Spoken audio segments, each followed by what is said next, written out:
จำกลางจำการนั้นแลเจาะเอาจำกาเดี๋ยวจำกาพบ้านแม่นบ่เดี๋ยวเอาเส้นระมือก็เลยนี่จ้ะจำกาพบ้านพ่อบ้าน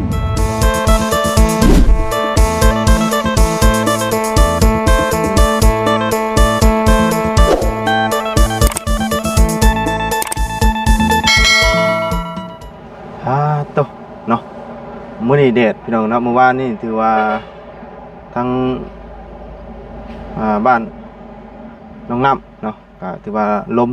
ฝนตกพี่น้องเนาะฝนตกแห้งเนาะส่วนทางฝั่งไทยก็โอ้พี่น้องเนาะเกิดแผ่นดินไหวนี่ก็ดอกพี่น้องเนาะแต่ละหม่องแต่ละบอนเกิดความเสียหายแบบหนักหน่วงดีเนาะแล้วก็ผู้ที่ว่าเสียชีวิตนี่ก็หลายร้อยเนาะทาง FC ก็ส่งมาให้เบิ่งตลอดพี่น้องเนาะจังไดก็ขอแสดงความเสียใจนำเด้อเนาะพี่น้องเนาะมื้อนี้ก็สร้างเพิ่นคือสิบ่ได้ดำเนินการเนาะเพราะว่าเบิ่งแล้วมีแต่ฐานบันไดพี่น้องเนาะแต่ว่ามื้อนี้ก็ถือว่ามีข่าวดีเรื่องฟืนเรื่องไฟเนาะทางมายาวเพิ่นได้มาแจ้งให้การไฟฟ้าดำเนินการเข้าไฟฟ้าเนาะแต่ว่ามื้อนี้คือสิบ่ได้ดำเนินการหรือว่ามื้อใดพี่น้องเนาะเอาก่อนอื่นก็สบายดีและสวัสดีไว้พี่น้องกันเบิดสุขุสุขคนพี่น้องเนาะเอามื้อนี้ร้อนพี่น้องเนาะเพราะว่าฝนตกเนาะฝนตกแห้งมันแล้ววันนี้อากาศมันเลยร้อนพี่น้องเลยเนาะมื้อนี้เป็นจังไดทั้งพ่อทั้งแม่เพิ่นไปจังไดเด้บรรยากาศคือเงียบเหงาเนาะฝนตกเมื่อวานนี่มีบ่งอยู่บ่ก็ตุบแล้วแต่ว่าเราคือสิขึ้นมานอนเทิงพี่แหละเนาะเมื่อวานนี่พี่น้องเอ้ยเป็นจังไดมันหัวอยู่บ่พี่น้องเอ้ยเนาะฝนตกแห้งนี่เพราะว่าส่วนหลายมันไหม้มันจะดีดขึ้นอยู่แล้วพี่น้องเอ้ยเนาะมันต้องหัวอยู่แล้วเนาะทางเพื่อนน้องไซก็ยังบ่ได้ไปถามเบิ่งพี่น้องเอ้ยเนาะหัวอยู่บ่เนาะเดี๋ยวหลังจากนี้ก็สิไปพุ่นแหละเรื่องบล็อกทั้งบล็อกห้องน้ำทั้งลุงหนวดสั่งก็ยังบ่ทันมาอยู่เดี๋ยวสิไปหาห้านใหม่ก่อนพี่น้องเอ้ยตุ๊กระปอมพี่น้องเอ้ยมันยังนี่คอแดงตอดปักอยู่เนาะมันฝนตกพี่น้องเอ้ยเบิ่งพี่น้องใช่เบิ่งแดงคักอันนี้พี่น้องเอ้ยเนาะโอ้ตอดคองหมอกอยู่พี่น้องเอ้ยเนาะกระปอมมันออกมาพิงแดดพี่น้องเอ้ยเนาะฝนตกใหม่พี่น้องเอ้ยผมกล้าบ่นี่เนาะแดงคักอันนี้พี่น้องเอ้ยนี่ได้ผลว่ากระปอมคอแดงเนาะ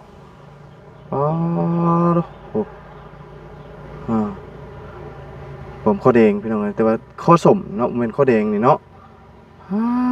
พี่น้องเอ้ยไปจ้ะเนาะมาทางนี้ก่อนเป็นยังไงเงียบเงาเท่เด้เหมือนนี้พี่น้องเอ้ยเนาะสร้างเพิ่นบ่ได้มาเหมือนนี้เนาะปัดกวดเอาว่าทางหน้าเป็นจังไดปัดกวดทูแน่เนาะฮ้อนแท้นี่เนาะเอาเฮ็ดยังลงน้ำอยู่เทิงนั่นอยู่เพื่อนกวดแล้วนะบ่ยังโยโอ้ยลงมาตารางพี่จะเนาะฮ้อนเนาะไว้อยู่ทงนะฮ้อนอบอ้าวขนาดพี่น้องเลยเนาะผู้ทางนั้นเป็นกลมันถอนมันพี่น้องเลยเนาะผู้เอามาทางนี้บาทนี่เป็นจังไดตัวคือฮ้อนแท้มื้อนี้เนาะสบายดีคืออากาศอบอ้าวแท้โอ้แต่ฝนตกบัดฮ้อนฮ้อนแห้งขนาดพี่น้องเลยเฮ้ยนั่นคือแบกติ๊บเข่ามาจะใช้น่ะฮะแบกติ๊บเข่าไม่ใช่ห้ำน่ะกินยังน่ะกินหมูโอ้เป็นเห็ดยังน่ะบูฮูจำพีอีกแล้วบ่บูฮูก็บูฮูอยู่ในบ้านคือบูฮูบูขอไปได้ยินขอไปบอกฮะขอไปได้เห็นขอไปบอกนู่แสดงว่าพ่อแม่นี่ไปอยู่หันมาเลยบ่อีแม่ไปส่งแห้งไปส่งแห้งด้วยคนมันบ่ด้วยแม่นบ่นี่บ่อันนี้บ่แม่นอันคนหลายๆนี่นะด้วยอันนี้คือปัญหาแห้งกันนี่เนาะด้วยเอาขึ้นรถนี่เนาะทั้งคนทั้งเอาขึ้นได้หรอบ่หมดแล้วขอคนมือหวานนี่คนวานนี่ด้วย อืมฝนตกแห้งได้วานนี่เนาะ อืม หัวอยู่บ่เฮือน บ่ บ่ได้หัวบ่ โดย บ่ เบิ่ง ได้ หมดแล้ว ฮะ เบิ่งหมดแล้วบ่ได้หัว บ่ได้หัวเนาะ โดย อืม เบิ่งหลายคนเมื่อวันบ่าวจันทร์บ่าวบุญบ่าวเพิ่งเนี่ยเบิ่งบ่ได้หัว บ่ โดย แห้งอยู่แต่ว่าบ่ได้หัวเนาะ โดย อืมแสดงว่าไม้มันทันได้เด้งเนาะแต่ว่าอ่าส่วนหลายไม้มันยังไอ้นี่อยู่เด้ไม้มันยังแห้งหมกคักแล้วมันสิยุบลงน็อตโผล่ขึ้นนะแล้วมันสิเฮ็ดให้อันนั้นเด้งขึ้นแล้วมันสิผลหัวเนาะมีทุกอย่างถือว่าตกแห้งเนาะเมื่อวานนี่บ่ได้มาตอนฝนตกนะพี่น้องว่าเขาเขาเส้นทางวิระวานนี่ขึ้นภูขึ้นเขาเนาะ โดย แต่ว่าไปแล้วมันเข้าไปไกลเขาลึกขนาดวานนี่จนเมื่อยนะทางกันยากขี้ดินขี้ดอนเต็มเบิดรถนะ ทางใด เส้นวิระจักอยู่บ่ บ่ฮู้ ทางว้าวโตนั่นขนาดทางแบบว่าเนี่ยคอนกลุ่มทางนั้นนะทางวานนี่ถือว่าพายุเขาแห้งอยู่ทางหนึ่งเนาะ โดย อื แฮ ม งคือกัน นี่คือกันเห็นอยู่บ่ข่าวเป็นดินไหว เห็นคือกัน เห็นอยู่บ่ โดย อ๋อเนาะ น่าสงสารเลย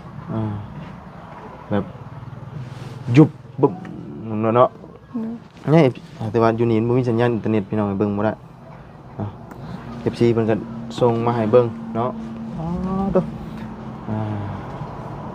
ผู้ใดเฮ็ดงานใกล้แถวนั้นก็คนลาวก็มี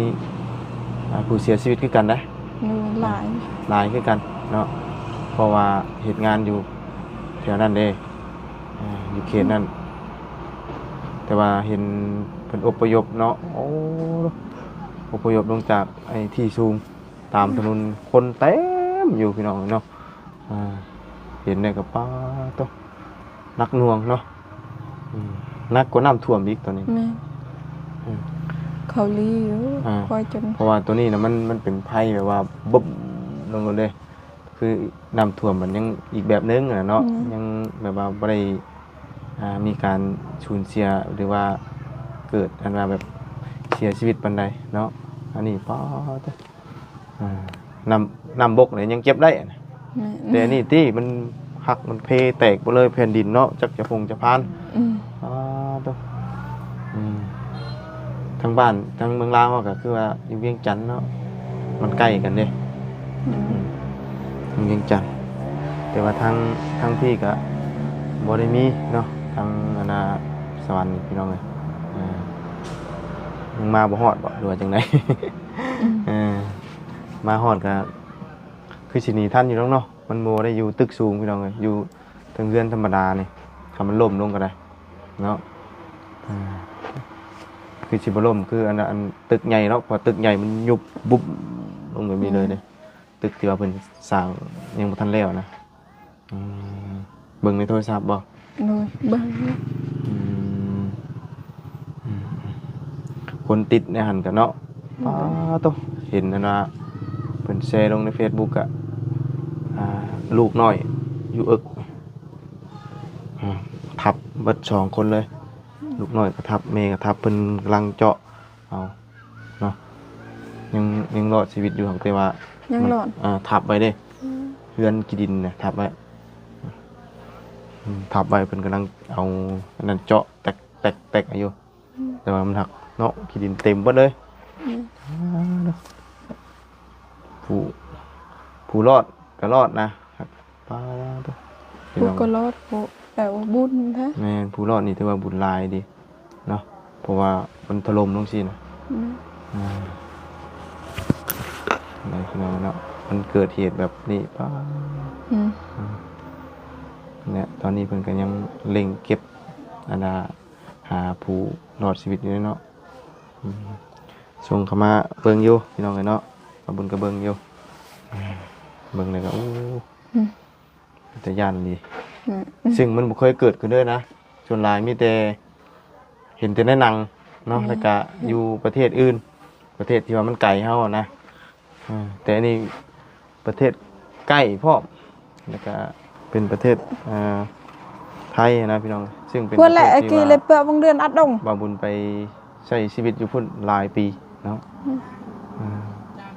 ใหญ่อยู่พุ่นเลยก็ว่าได้แหละเพราะว่าตอนไปก็16-17 ปีนี่พี่น้องอายุเนาะหากลับมาอยู่บ้านนี่ก็ใช้3 ปีที่ว่าอยู่บ้านเป็นรักเป็นแรงอยู่ดีนะพี่น้องที่ว่าบ่ได้ไปเฮ็ดเวียกเลยนะเนาะฮ้อนบ่ บ่บ่ได้ฮอดมื้อนี้ มันอบอ้าวเนาะ โดย เป็นมาขายเด้เนาะขายบักม่วงบ่ เพิ่นขายเป็นกิโล เพิ่นขาย บักเกี้ยงแล้ว บักเกี้ยงบ่ โดย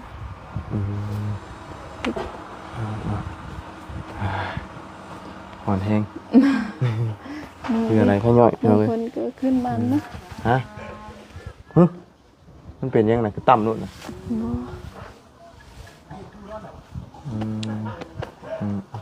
อืม อันนี้เราไปขึ้นแต่เช้าคุณบ่ โดยแต่เสาร์มัน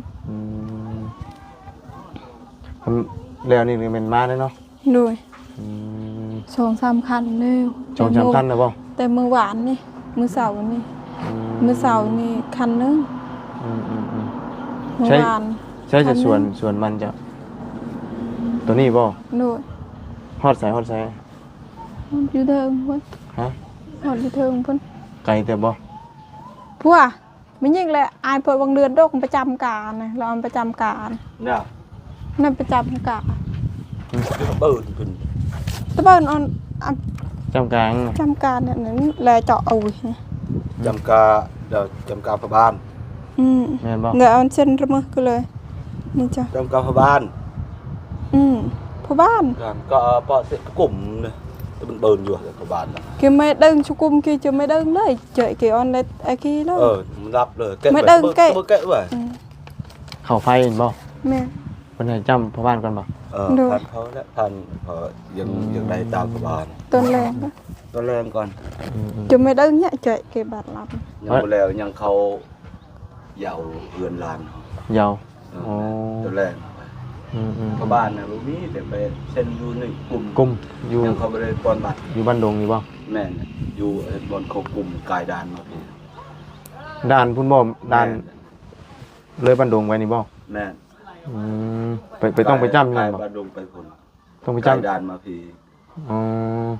ก ลุ่มมัน กลุ่มข้ามด้านไปอีก การคานมาพี่ ต้องไปจำอยู่หั่นอย่างเดียว นั่นอยู่ไปจำอยู่พุ่นแหละแบบคืออยู่บ้านเนาะยังเขาบ่ปานบัตรพระบาล ยังบ่ได้เลือกเพราะว่า แม่ ยังบ่มีเพราะว่า แม่กายังอยู่พุ่นจ้ะ การในอยู่ในอันในกลุ่ม แม่ มีหยังมีแต่ไปจำอยู่พุ่น แม่แรงก้อนจังไป โดย ยังสิเหยาเฮือนลานยังบ่แล้ว โดยเอาเนาะไปเรียกอันนี้แล้วก่อนจังไปจำก็ได้ดอกเนาะเพราะว่าเพิ่นจำแล้วเพิ่นจังสิได้มาดำเนินการตัวนี้เนาะ แม่ เพราะว่าบ่ผ่านอิหยังผู้บ้านมันยังมันบ่ได้ จ เนาะ ำแบบว่าจำนำกันเลยกับกาตัวนั้นน่ะ ไปชื่อ ดินบ่ ยังบ่ได้ ยังบ่ได้จำบ่ แม่ จ นำกันเลย ำโดยเพราะว่าเข้าไฟเขาหยังมันก็ต้องผ่านผู้บ้านอยู่แล้วเนาะ แม่ ผ่านเบิดได้พี่น้องเอ้ยต้องรับรู้เบิดเนาะถ้าว่าเฮาเข้าบ่มีในบ้านรับรู้มันสิเป็นไฟเพิ่นเอิ้นว่าไฟลักเนาะ แม่ ลักเข้าว่าไงมีหยังมันก็ต้องผ่านในบ้านอยู่แล้วสิเอาหยังมาก็ในบ้านต้องรับรู้แล้วเพิ่นต้องแจ้งเข้าไปทางเมืองอีกเนาะต้องในนี่ได้ฉันบ่ได้ นั่นเด้อ โดยมีแต่ไปอันเวียกจังรถเนาะเอาเหยาผีเนาะ rồi ป่วยแม่นบ่ bố โดยเป็นเหยาก็มีแต่ป่วยนะส่วนหลายก็มาเหยาเนาะ rồi มื้อนี้เงียบแน่พี่น้องเอ้ยสร้างบ่มาเนาะสร้างเพิ่นหยุดมื้อนี้เพราะว่ามันบ่มีอันนี้เด้บ่มีชายเนาะ มื้ออื่นsáng มื้อ mai อื่นเพราะว่าทั้ง มันมีสายมี เพราะว่าทั้งบ่เสียงเพิ่นกำลังอันเร่งหาอยู่พี่น้องเนาะต้องไปหาซื้อเพราะมันหน่อยนี่มันยากนะเนาะหน่อยนี่ยากอีดี มันบ่คือเขาสั่งลายเลยขนาดสั่งบล็อกเนาะเป็นน้องไซเนี่ยยังบ่มาส่งอยู่สั่ง3 มื้อเลย โทรตามเลยถามอีกเนาะมีแต่สิไปหาเบิ่งหานใหม่นะเดี๋ยวจะลงไปพุ่นน่ะพี่น้องเนาะลงไปแล้วก็หาเบิ่งหานใหม่ชวนเงินค่าสร้างก็ยังพันมีเฮือนน้องไซเพิ่นก็ได้เนาะยัง สร้างเฮือนครัว แม่นงบอันน่ะสร้างเฮือนครัวยังพันมีเนาะมีแต่งบซื้อของอุปกรณ์เนาะส่วนค่าสร้างงบค่าสร้างยังบ่ทันมีเรามีแต่สั่งเครื่องมาไว้หั่นแหละมีก็สั่งมาเบิดจำนวนเงินนั่นแหละทำมันได้หั่นแหละทางลุงหนวดเพิ่นเนาะแต่ดำเนินการอย่างเล็กน้อย รถเนี่ย จังหวะเอาซะพี่น้องเอ้ยมีแต่ไปหาเบิ่งข้าวต้มขนมมันแหละมาให้เพิ่นยำนอนยำกินอยู่นี่แหละอากาศเย็นเนาะร้อนได้นี่ร้อนแล้วมื้อนี้นะเนาะอากาศ มันไม่ได้หอนปานใด ร้อนอยู่ เมื่อ ได้ วานนี่แห้ง เมื่อวานนี่ร้อนยอมรับเลยว่าร้อนแบบนั่นดี มื้อนี้เย็น เท่ากับขับรถเล่นเบิดมื้อนะเมื่อวานนี่ ขึ้นภูเขาช่ำน้ำมันกินนี่กว่าอันนี้พี่น้องเอื้อกแล้วขึ้นเขาขึ้นภูไปพุ่นโอ้เนาะมันต้องมีเครื่องพร้อมนะเขาไปแจกเนาะมันต้องมีเครื่องพร้อมมันมีเครื่องคือว่านะพี่น้องเนาะแต่เข้าไปก็เจออยู่เนาะผู้คนที่ตกทุกข์ได้ยากกระลายอยู่แต่มันหักมันยากนะมันเปิดเพลงดังพี่น้องเลย อีใส่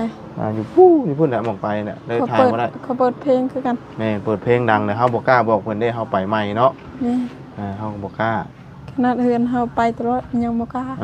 คือเทื่อนี้นะเพิ่นเปิดมาเฮาก็ยัง เด้อ บ่จักสิเว้าได้ไดเนาะเพราะว่าเพลงนี่มันเข้าเนี่ยมันสิลิขสิทธิ์เนาะเฮาก็ถ่ายไปมันแดงนะเนาะเอ้าถ่ายจะเข้าเนาะ เด้อ